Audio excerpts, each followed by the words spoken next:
ثم بعثناهم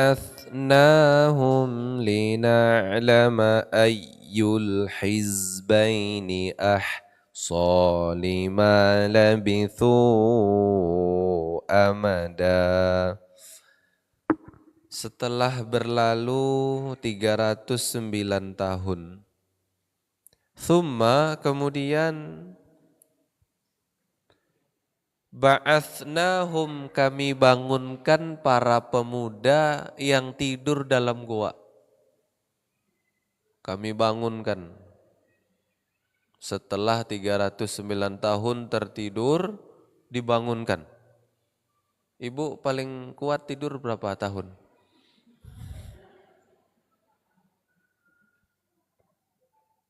Ini berarti tidurnya nyenyak ya. Saking nyenyaknya 309 tahun. Super nyenyak. Setelah tertidur pulas 309 tahun, berarti 3 abad ya.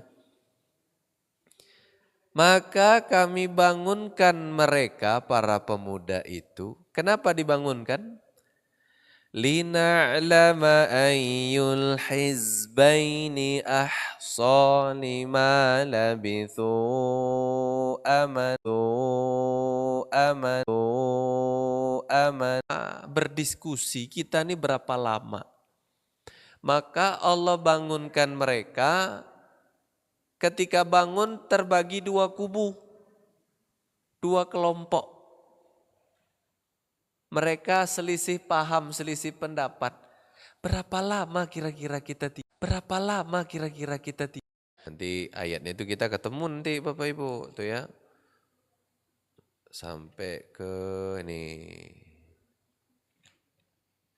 Nah, walabithu fi kahfihim 300 sinina wazdadu tis'ah. Ayatnya ada. Tapi nanti ada ketemu. Ada yang berkata kita ini tidur cuma beberapa hari saja, berapa malam saja, tidak lama ini. Kata sebagian, oh kita tidurnya lama ini. Gitu ya. Mereka beda pendapat. Lina'lama ayyul hizbaini ahsa lima labithu amada. Ya, berapa lama kira-kira mereka tidur di dalam goa? Tentang perdebatan ini di ayat-ayat berikutnya kita bahas. Kita lanjut ke ayat ketiga, ke-13. Ya. Tapi sebelum ke-13 Bapak Ibu, jadi karena Allah di dalam Al-Quran bilang, wa min ayatihi, dan di antara tanda kebesaran Allah, mana mukum bilaili, tidur kalian. Tidur itu tanda kebesaran Allah. Tidur itu salah satu ibadah. Tidur itu salah satu nikmat. Tidur itu. Maka untuk menunjukkan ke kita betapa besar kuasa Allah dalam tidur, Allah tampilkan kisah Ashabul Kahfi dalam Al-Quran. Agar kita itu tidak nyepelehin tidur. Dan kenapa mereka tidur hidup lagi, nggak mati saja? 309 tahun. Kemudian kenapa Allah berkehendak mereka dibangunkan akhirnya? Kenapa tidak tidur, udahlah bablas gitu loh kan. Bangunnya di surga, mantap kan ya. Enak ya. Tidurnya membaca doa, bismika Allahumma ahya wa bismika amut. Bangun-bangun sudah di surga. Oh enak, enak, enak. Saya juga mau. Saya mau ya. Cuma masih punya tanggung jawab anak istri ya. Nah jadi nggak bisa. Jadi masih ada tanggung jawab ya. Nah, kita kan nggak bisa bohong ya Bapak Ibu ya. Mau kayak manapun dunia ini hancur, hancur, hancur kayak manapun ya tetap kita butuh orang di sisi kita, betul?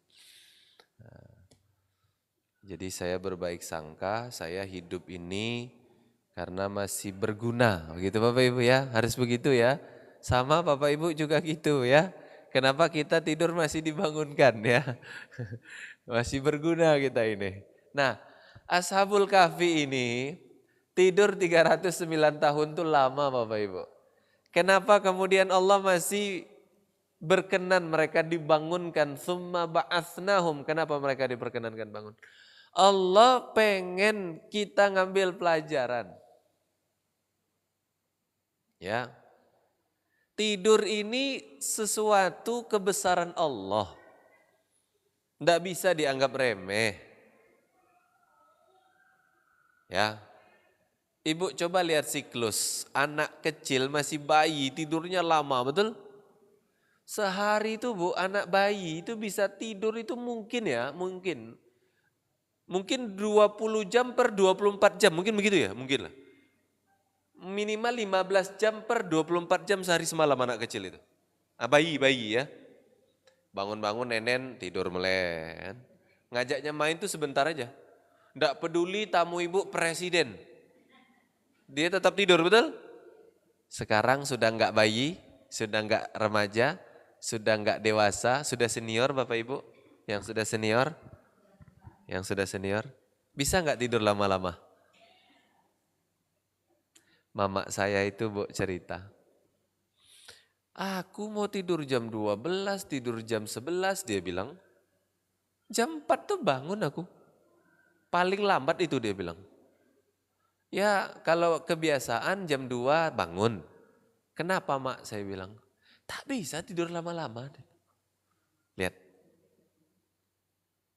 Jadi Allah Bu, kenapa ibu-ibu sudah sepuh itu tidurnya nggak dikasih lama sama Tuhan? Ibu tahu nggak? Itu bukan untuk scrolling. Apalagi live shop online shop. Bukan. Nih bentar ya. Kenapa anak bayi itu Allah kasih jatah tidurnya panjang lama? Kenapa? Karena belum ada kewajiban ibadah. Satu. Jadi anak bayi itu enggak ada wajib ibadah, enggak ada. Enggak ada wajib sholat, enggak ada wajib puasa, enggak ada. Enggak ada wajib tidur baca doa, enggak ada. Anak bayi enggak ada. Kenapa anak bayi itu tidurnya lama? Satu, tidak ada wajib ibadah. Yang kedua, dia masa pertumbuhan. Jadi badannya, fisiknya, anggota tubuhnya butuh tumbuh. Tubuh kita hanya tumbuh ketika tidur. Saya itu olahraga Bu, saya nge-gym segala macam. Otot itu terbentuk bukan pas angkat beban. Bukan pas makan, tapi pas tidur. Jadi kalau Bapak Ibu melihat badan orang bagus dan dia tidak suntik-suntik, tidak pakai macam-macam, natural, oke, tidak aneh-aneh, itu pasti orang pinter. Pinter mengelola latihan, makan, minum, tidur. Karena kalau tiga ini tidak seimbang, pasti hancur badannya. Latihan banyak, makan dijaga, istirahat kurang, tidur kurang, gula. Tubuh kita bisa memproduksi gula sendiri tanpa minum makan gula. Latihan kenceng, pagi senam di depan Indomaret. 1, 2, mantap. Anak saya bilang, Bu, enak belanja Indomaret nih Bah, ada senamnya, dia bilang. Saya bilang, ini enggak setiap hari nak. Saya bilang, ini karena baru buka saja. Tapi enak di sini ada senamnya. Dia senam di dalam tuh. Senam dia di dalam.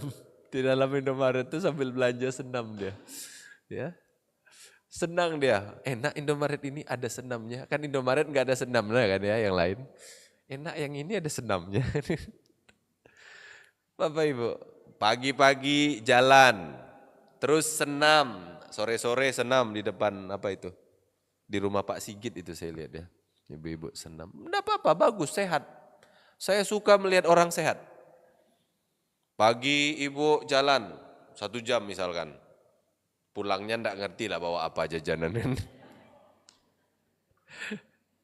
Keluar lemak 15, masuknya 115. Jalannya sambil ngobrol santai. Jadi Bu, maaf ya Ibu ya. Banyak orang-orang itu olahraganya nggak serius, makannya serius. Jadi jalan paginya tak keluar keringat, malah makan keluar keringat.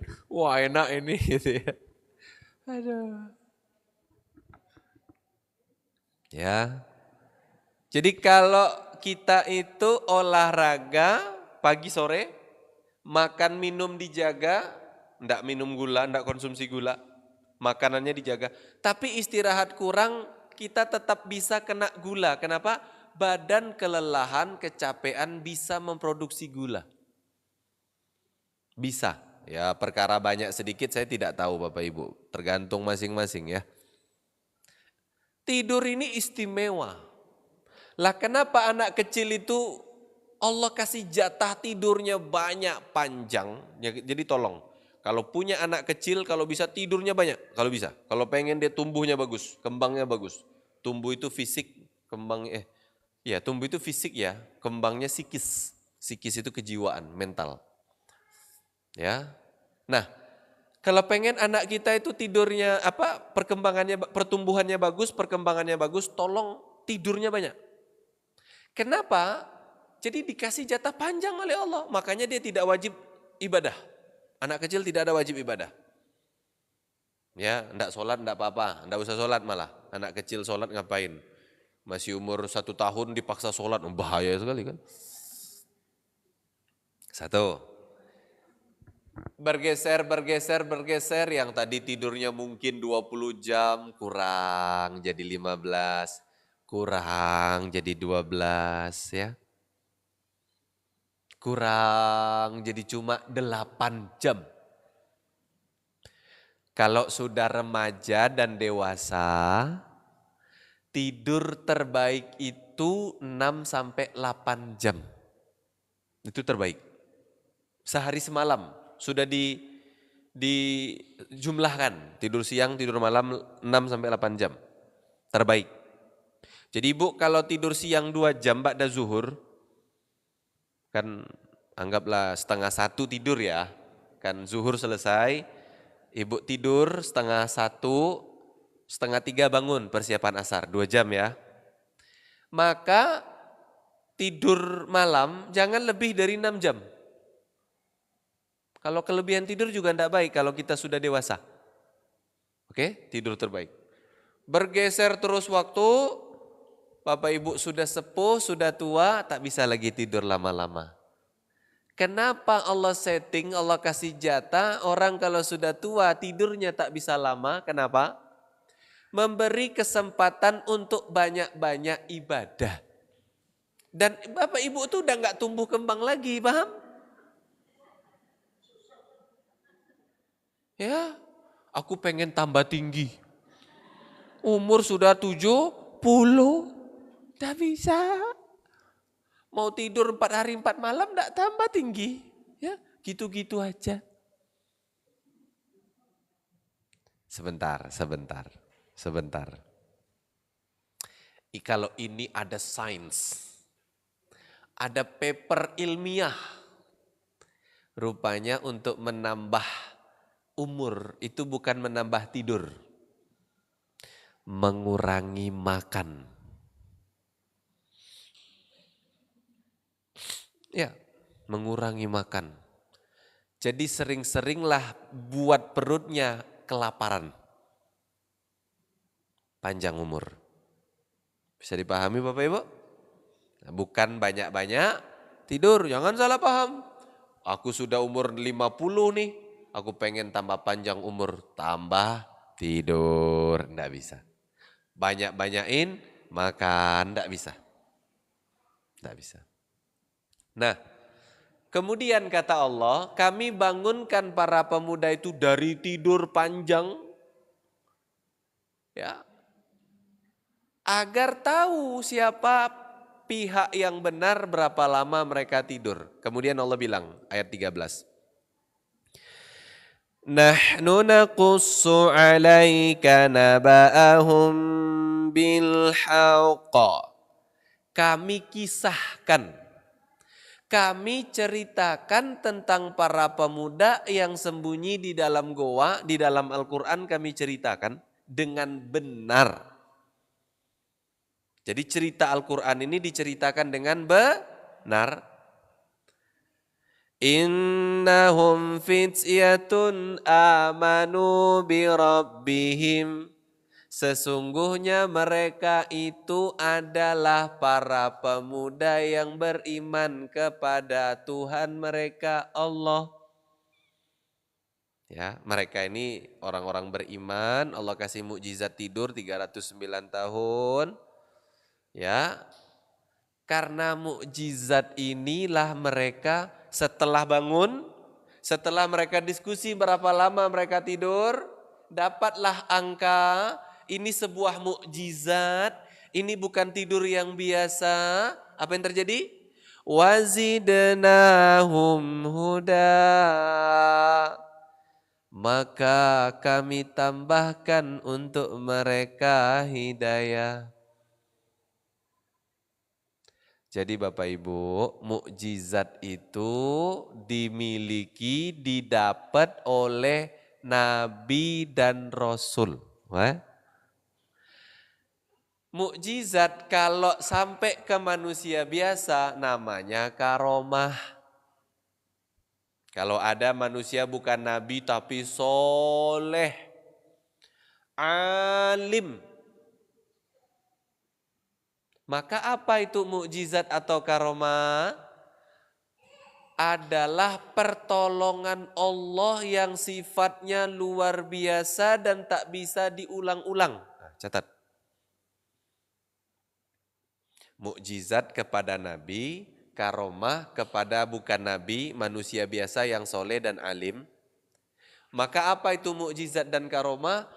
Pertolongan Allah kepada hambanya yang luar biasa, yang tidak biasa dan tidak bisa diulang-ulang. Para pemuda ini coba lagi tidur, tidak bisa 309 tahun, tidak bisa. Kenapa Allah tolong untuk menyelamatkan iman?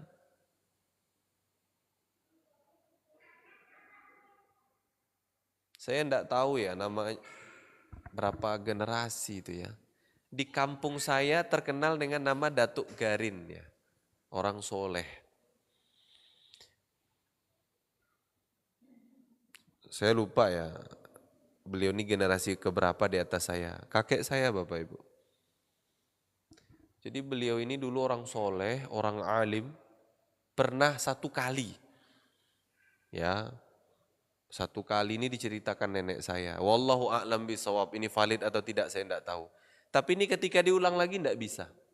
Suatu saat beliau terancam di pulau seberang, waktu itu pulau seberang masih hutan belantara. Jadi ingin pulang ke desa di tempat kami tinggal. Itu kan ada sungai gede. Ya bentangnya sekitar berapa ya? Mungkin 50 sampai 100 meter lah ya bentang sungainya. Dan arusnya deras, dalam. Biasanya minimal orang pakai perahu.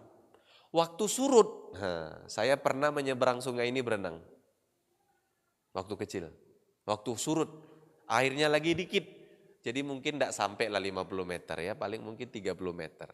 Tapi dengan kondisi arus deras, coba aja berenang kalau kan, jadi keren juga kan Bapak Ibu ya. Nah itu pernah Bapak Ibu, ini karomah namanya.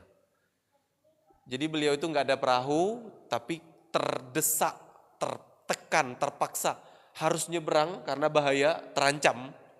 Jadi mukjizat karomah itu dalam posisi terancam. Iman atau jiwa kita. Tapi tidak bisa diulang-ulang ya. Dan kejadiannya luar biasa. Apa kejadiannya? Kata nenek saya, jadi ada beberapa pelepah pohon, pelepah ini ya, kelapa hanyut.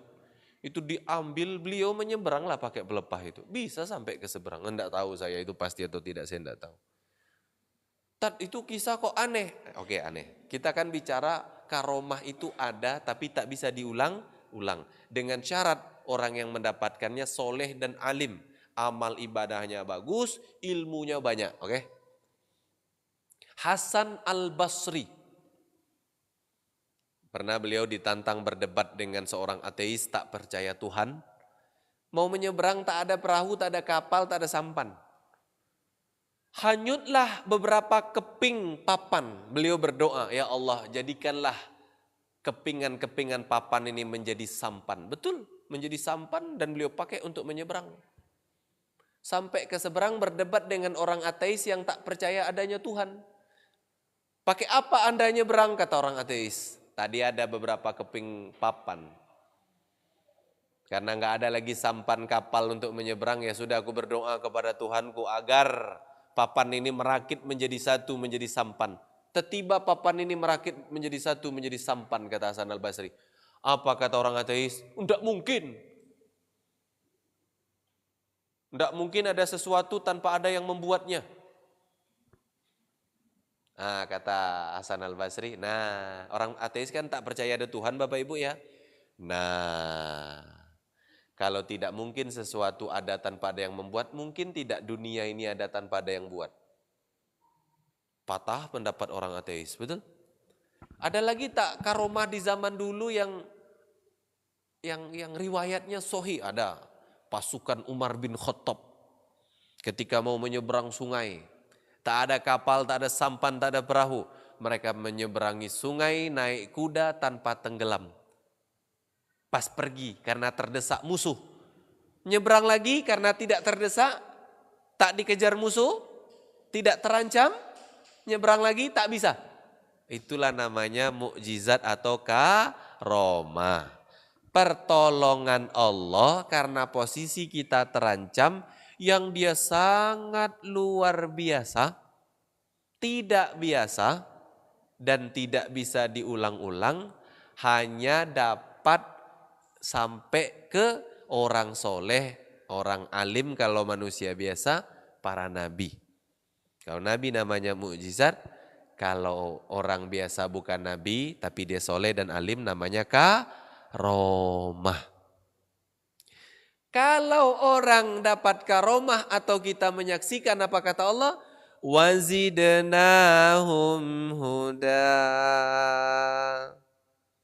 Kami tambahkan untuk mereka hidayah. Bapak Ibu, Bapak Ibu. Bapak Ibu tahu tidak kira-kira hidup kita di dunia ini karomah paling utama yang paling besar itu apa? Ingat kata Allah, kalau orang dapat karomah maka dia dapat hidayah. Ingat? Ingat? Catat ini baik-baik, ini penting.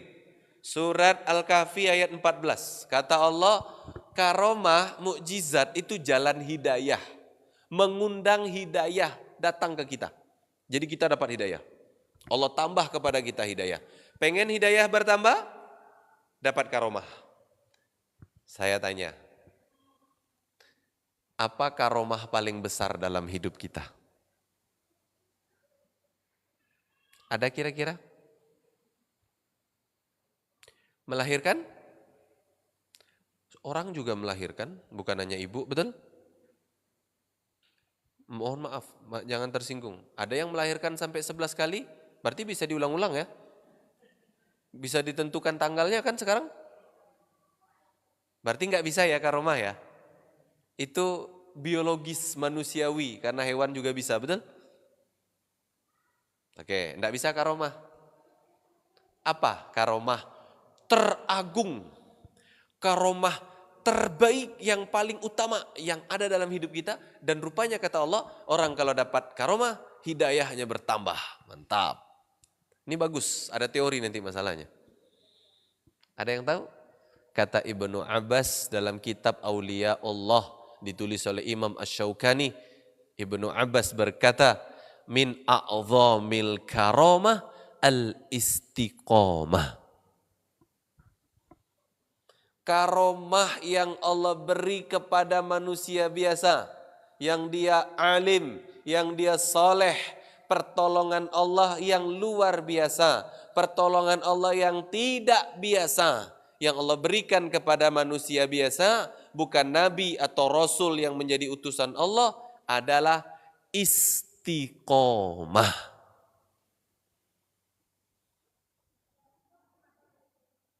istiqomah. Jadi kalau kita nih istiqomah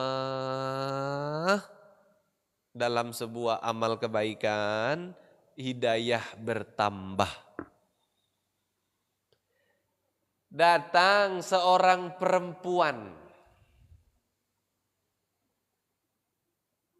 tak bercelana panjang, tak berbaju panjang, tak berjilbab, bertanya kepada saya.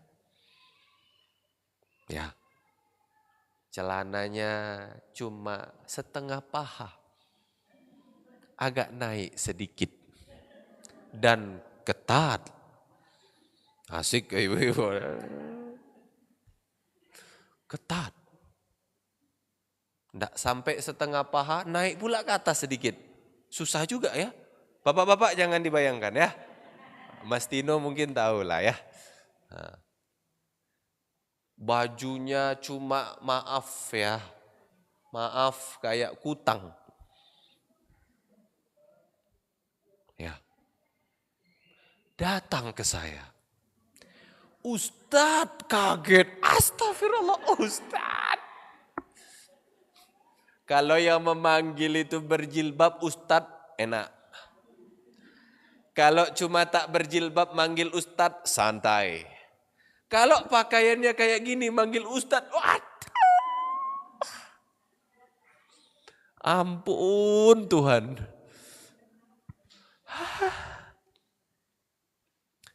Ustadz Ransi kan? Iya. Bayangkan sempat direkam di foto orang kan enggak enak kan? Lihat Ustadz kalian. Sama siapa dia ngobrol, enggak enak kan? Viral, Ustadz, kajian tapi rupanya. Padahal itu kan di tempat olahraga orang bertanya. Ustadz Ransi kan? Ya enggak mungkin saya bilang enggak, enggak mungkin. Orang sekarang di gym itu udah tahu sama saya. Gym sebelumnya udah kenal semua, udah tahu. Gym yang baru udah kenal juga jadinya. Jenengan Ustadz ya? Wah. Padahal saya, aduh jangan sampai saya tahu Ustadz nanti orang jadi nggak enak, betul? Orang pekewo bu. Ustadz Ransi kan? Iya. Ustadz izin bertanya boleh? Aduh. Di mana sebaiknya Tat? Di mana sebaiknya? Aduh, enggak mungkin kan? Ayo Mbak duduk kemana? Enggak mungkin. Rusak bu, rusak. Saya bilang di sini aja Mbak, nggak apa-apa. Nggak enak juga kan? Saya pikir itu singkat gitu loh. Ustadz, saya pengen hijrah Ustadz. Saya pengen berubah Ustadz. Saya pengen taubat. Saya selama ini setiap taubat, setiap hijrah itu pasti balik menetat. Pakai jilbab sebulan, lepas lagi. Sholat sebulan, ninggalin lagi. Aduh tak angel. Saya tanya Ustadz Fulan katanya tutup aurat. Habis tutup aurat, buka lagi. Saya tanya Ustadz Fulan katanya tahajud. Cuma seminggu sudah itu bolong meneh. Boro-boro tahajud 5 waktu aja enggak. Saya stres Ustadz. Ya, saya juga enggak mau seperti ini. Ya, saya juga enggak mau seperti ini dia bilang. Lama ibu ya nangis-nangis bertanya, dia sudah stres, sudah mau bunuh diri katanya. Orang bu hijrah gagal itu juga jadi PR loh bu, stres. Pahami bu ya.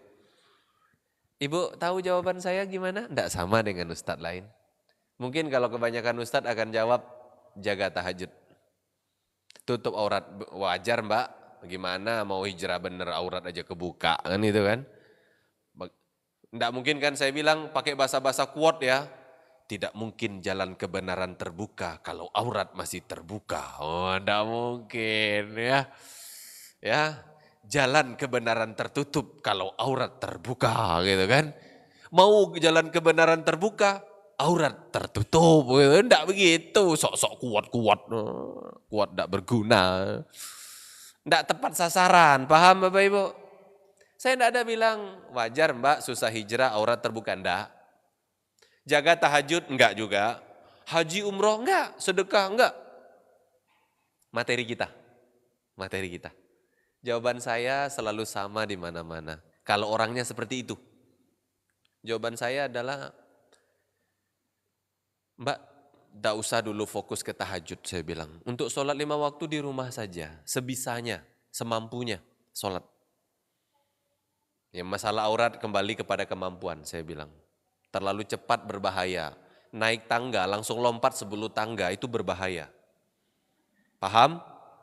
Orang dari celana ndak jelas, baju ndak jelas, tiba-tiba pakai cadar, gila bu, paham? Saya tuh khawatir loh bu, kalau ada maaf ya, perempuan yang kayak gitu, tiba-tiba cadaran tuh khawatir bu.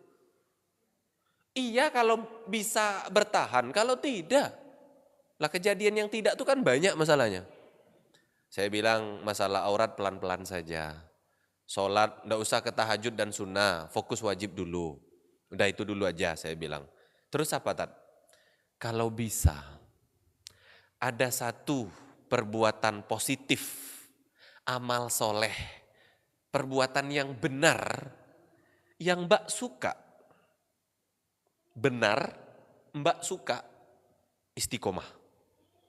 Benar, Mbak suka, konsisten. Maka insya Allah, kalau bisa konsisten, bisa istiqomah dalam hal positif, nanti akan datang dengan sendirinya hal-hal positif lainnya. Bahkan yang besar yang selama ini kita tidak bisa lakukan. Menangis Bapak Ibu. Malu saya. Orang pikir saya akan menjahati dia, betul?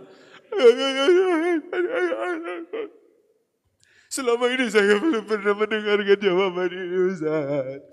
Wah jadi gak enak sini. Aduh gitu. Ya enggak mungkin pula peluk. Tidak mungkin. Wah rusak Ibu, rusak. Enggak Ibu, sejahat-jahatnya saya masih tahu batasan, paham Bapak Ibu?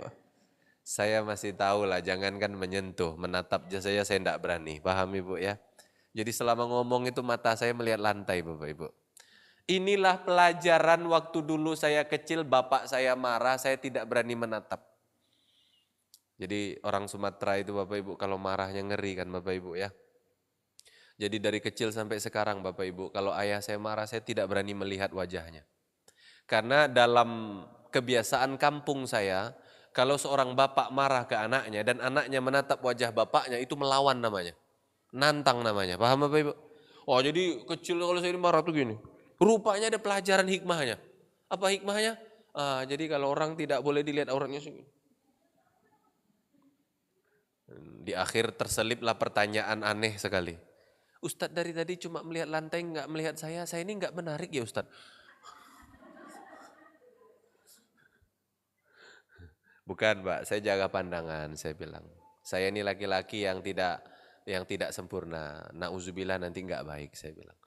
Saya lihat pernah 2 kali ya ketemu, setelah pertemuan itu dia sudah pakai jilbab, sudah sampai sekarang udah nggak ini lagi, jarang ketemu di gym tuh, sudah jarang. Hampir nggak pernah ketemu sama sekali. Dan sudah pakai jilbab kalau ke gym. Udah pakai pakaian longgar. Ya, setelah sekian bulan ya, karena waktu perubahan itu paling cepat 3 bulan. Sedangnya 3 bulan kali 3, 9 bulan ya. Tidak gampang berubah itu Bapak Ibu, maka pelan-pelan. Ingat, apa kata Nabi? Khairul a'mal dawamuhu wa in qalla. Sebaik-baik amalan adalah yang konsisten walaupun kecil. Bisa dipahami? Jadi kalau ketemu orang Bapak Ibu banyak masalah, jangan dinasehati suruh tahajud 23 rakaat. Sedekah mobil. Punya masalah, mobilmu sedekahkan. Bilang aja ustadznya minta mobil, betul? Jangan. Mulai dari perkara kecil yang benar kita bisa menjalani dengan baik, istiqomah. Insya Allah hal-hal besar akan menarik ke dalam diri kita. Apa kata Allah? wazidnahum huda, dan kami tambahkan untuk mereka hidayah. Jadi hidayah kita ini nambah kalau kita bisa dapat karomah. Apa itu karomah teragung paling mulia dalam hidup kita? Istiqomah. Tolong istiqomah dalam minimal satu hal, minimal. Apa yang ibu suka? Ibu suka ngambilin suami minum, istiqomah. Diminum tak diminum, ambilin. Kalau ibu sudah tahu minum yang ibu ambil itu untuk suami tak diminum, tutup. Biar tidak masuk sesuatu yang kotor. Tutup. Kalau suami nanti enggak minum, ibu minum. Paham? Ibu suka ngaji, istiqomah. Ibu suka puasa, istiqomah. Istiqomah. Ya, istiqomah. Ibu suka jaga wudu, habis buang air besar, mau keluar WC wudu dulu, mau tidur wudu, jaga. Istiqomahlah dalam suatu hal. Mudah-mudahan apa yang belum mampu kita lakukan, nantinya mampu kita lakukan. Wazidnahum huda. Demikian, mudah-mudahan bermanfaat. Terima kasih, barakallahu fikum, kehadiran Bapak Ibu semua. Mudah-mudahan jadi berkah untuk kita semua. Penambah hidayah untuk kita semua. Dan mudah-mudahan menggugurkan dosa-dosa kita. Amin.